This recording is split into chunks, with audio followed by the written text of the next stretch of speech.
Hi guys, Alan Kaniya from Base IT 2E. So ngayon, ipapakita natin kung paano mag-download ng Python. So napupunta tayo sa Google Chrome natin and type natin yung Tony. And after that, click natin tong unang link. And yan, may pagpipilian dito ng tatlo, Windows, Mac, Linux. So naka-Windows tayo kaya Windows ang pipiliin natin. And ano to? Think tong unang link. Click natin 'yan. So wait natin siya mag-download, guys. And after that, wait lang guys, di pa tapos. So yun guys, ito na, tapos na yung download kanina, kinat ko na lang. So next, click natin yung file. And yan, Tony. Double click natin yan guys. And next, I accept the agreement.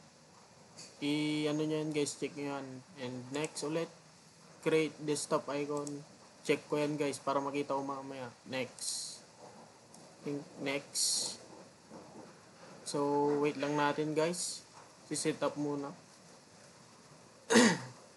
Wait natin matapos.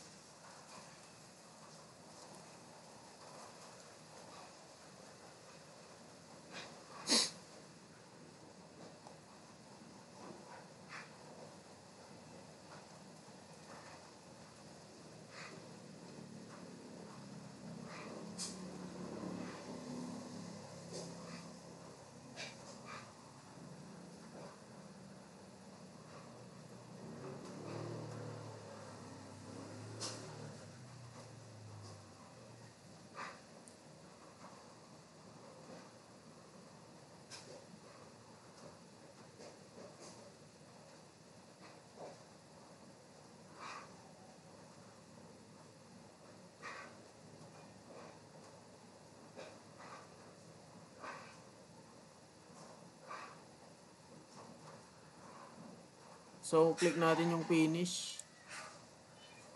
And let's see kung meron na. Ayun guys. And next na gagawin natin, open natin yung download natin kanina, which is Tony. And try natin mag-run ng code. Simple code.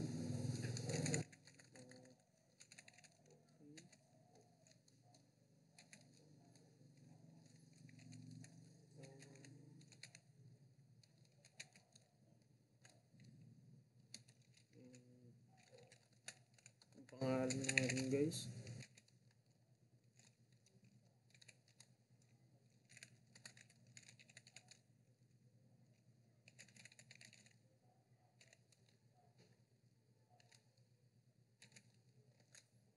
Then run natin kung nagana. Ayun guys. Think yun lang. Thanks for watching. Bye bye.